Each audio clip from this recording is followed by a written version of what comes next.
You know, there are a lot of people who can't wait for retirement. They count the days, the minutes, the hours. Well, not my guest today. Linda Carson has been in front of a TV camera for about 60 years. And if we're lucky, we'll be around for another 60 years. She started as the weather girl at Channel 11 Atlanta. And now today, she is probably one of the most recognized people here on the Suncoast as host of Suncoast View on ABC7. And Linda, it is such a treat to have you and to be with you on camera again. Again, yes. I did have a short stint there at Suncoast View, and I loved it so much. And now doing Suncoast People, and you're here now. And it's my turn to ask the questions of you. Okay, I'll tell you anything you want to know. Oh, you know, it's just us. Okay. Yeah. You won't tell anybody. No, I won't tell I knew you anybody. wouldn't. There's Yes. nobody else here. It's just us. What gets you out of bed every morning? Love to go to work.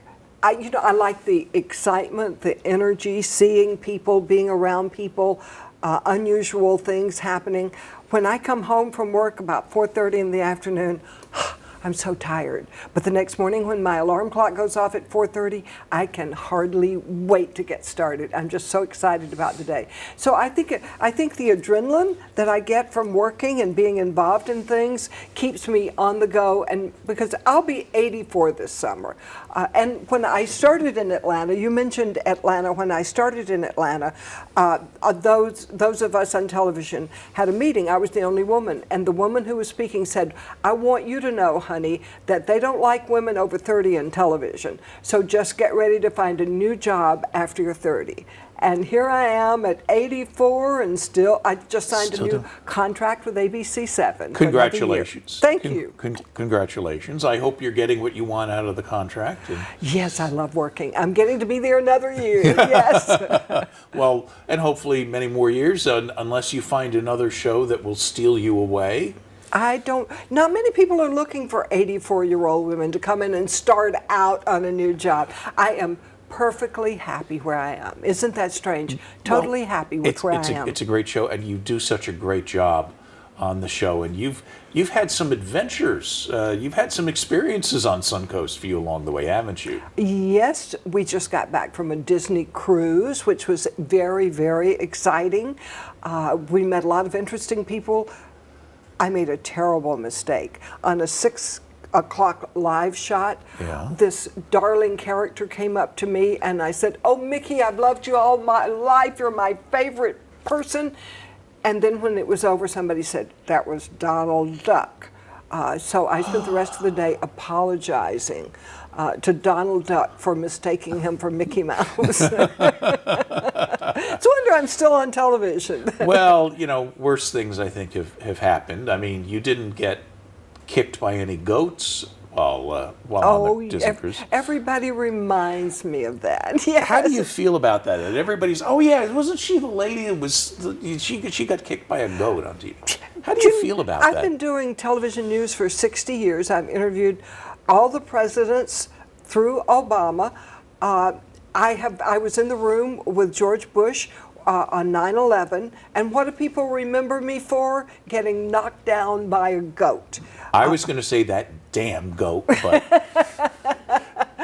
I'll say it for you. We were in the goat pen, 4-H Club, Manatee County Fair, and I was petting the goat, and the goat started chewing on my pants. I wish I hadn't said those words, but I said, "Stop eating my pants." And the goat put her head down, and I flipped over. I went flying. Yeah. My big thought was, am I going to come down in goat poop? Linda Carson, ABC7, would you not eat my pants? Ah!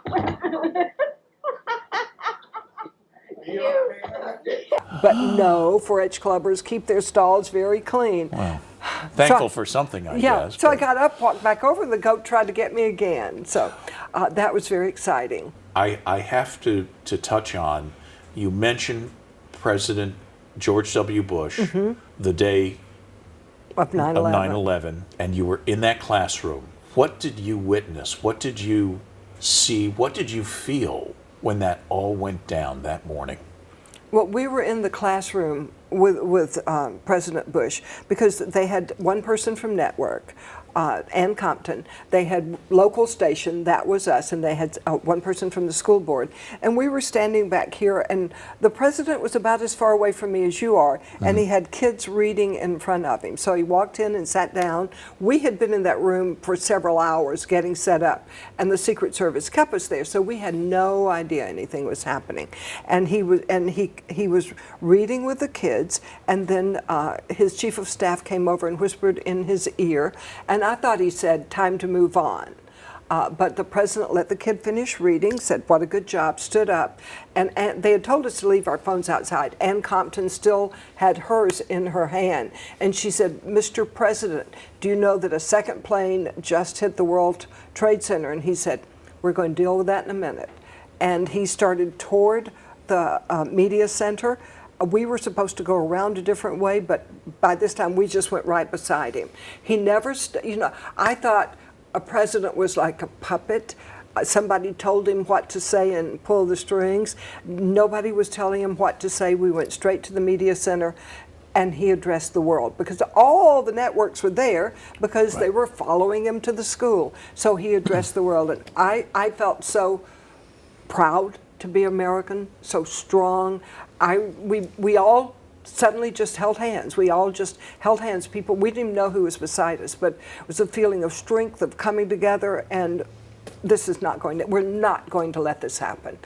So it was a feeling of not fear, anger, I think, and pride and protection. We've got to go in and protect our people. And resolve, maybe. And resolve, yes, yes. And as that day unfolded, of course, you went back to the station and filed your report, and all broke loose. And you've experienced so many major events and covered a lot of major events. I mean, you were in Atlanta in the 1960s, and you weren't always, and I put in air quotes, the weather girl, because you became a reporter.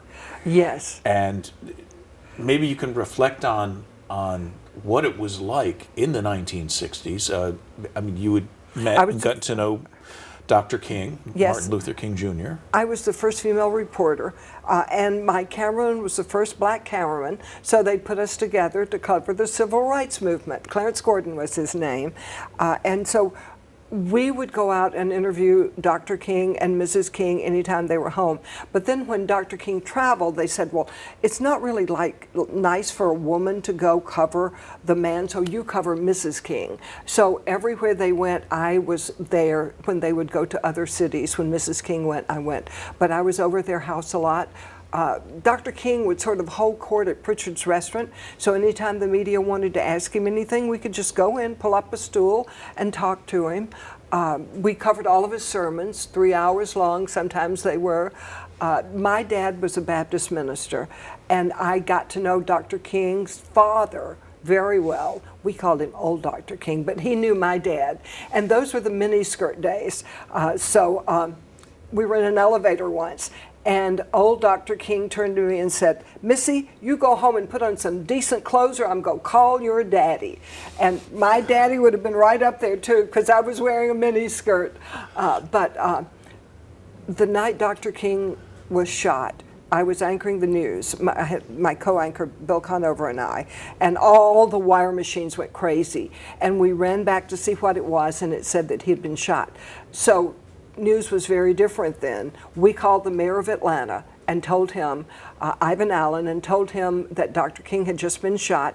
He said he was going out to tell Mrs. King. So we said, we'll follow you. Because we didn't want the media, ourselves as the media, to go charging in. We wanted her to hear it from, in a calmer way. So right after I went in and talked to her, I said to her, because he had been, I believe he was stabbed once before, and I kept saying, he'll be fine, he'll be fine, he'll be fine. But of course, by then he was already gone. But I stood beside her during the funeral march, and you just didn't think it could happen, because things were going so well and people were getting along together, and then suddenly the leader of the peace was gone. I would love to have you on again, because there's so many avenues that we can go down. I'll ask this one more question, and at least for today we can touch on some other things. And I just want to tell the folks who are watching, there will be multiple interviews and multiple segments of Suncoast People with Linda, because you have... Because I'm so old, we can get it in one. And I have lots of questions. I always have. Don't ask me for answers. I don't have any answers. But I do have questions. And how do you separate the journalist from because you became an acquaintance of almost a friend or acquaintance of the Kings, because you covered them so much. You mentioned being in their home so many times and standing with Mrs. King. How do you know where that line is and how to cross or not cross that line from journalist to being friend? Or did you never cross that line? I did feel like I was a friend. She invited me after her husband was gone. She invited my son to the birthday parties for her kids sometimes, and she told me at one of those she had been seen with an orchestra leader. And I asked her about that, and she said, I'll never be able to have a romantic relationship because I've always got to carry on my husband's tradition. I've always got to carry on the tradition, and that would hurt if I were to marry somebody else. But then when they first made his birthday a legal holiday, she invited me back to Atlanta. Everybody from all over was coming to interview her, and she wanted me to do the interview and be in the room with her, and my cameraman to shoot the interview. So we sat there all day long with her that day. And it was wonderful because just recently, on Martin Luther King's birthday, we had people, Martin Luther King III was supposed to come to Sarasota, and Andrew Young, and Martin Luther King III, who was a little boy when I knew him, invited me to come to the church and to hear him and to sit with his group. So that little boy remembered me, so that really brought tears to my eyes. Oh, that's sweet. That is really sweet. And it is difficult when you build a rapport, a type of relationship with somebody who you spend a lot of time covering as a journalist, and you can't help but build a connection depending on who that person is. Now there was one. Oh? Yes. And remember, this is just between the two of us. Oh, well, Danny Rowling, the serial killer, when he had killed I think 8 people he was charged with and convicted for. 5 he was convicted for, but there were many others. But when he was at Stark, and this happened in Gainesville. And when my daughter was going to law school at the University of Florida, she would not listen to me and get a safe place to stay. She lived with 10 other people, and people were coming and going all the time. So I said to her, that's not safe, and she rolled her eyes. So I got the Sarasota County Sheriff to tell her that. She looked at him and rolled her eyes. So I wrote to Danny Rowling, the serial killer, and I said, could I do an interview with you to warn my daughter and to teach us all to be safe? And he wrote back and said, yes, I've turned down the Wall Street Journal and the New York Times and everybody that's asked, but if I can save one soul, then I'll be glad to do the interview. So I spent several days interviewing Danny Rowling on death row. Wow. There were 2 people. He was nice, funny, charming, good looking, and then he was the man that would kill you. Yeah. If he said, we laughed, and I said, oh, I know you only like young girls with long black hair, and he said, my rule is easy as easy gets. So don't get around me in the dark. Wow. But I felt like he was sort of like being my friend, trying to be my friend. So that was a little scary. Sure. That was a line I did not want to cross. No, you didn't become pen pals No. then. Well, he wrote me a lot of letters. Sure. But they would be written, my name on the envelope would be written in red, and there would be like blood drops coming from my name. So that was a little weird. Just a little. Yeah, I covered his execution, so I was there for that. News goes in all directions. It sure does, as do careers. Yeah.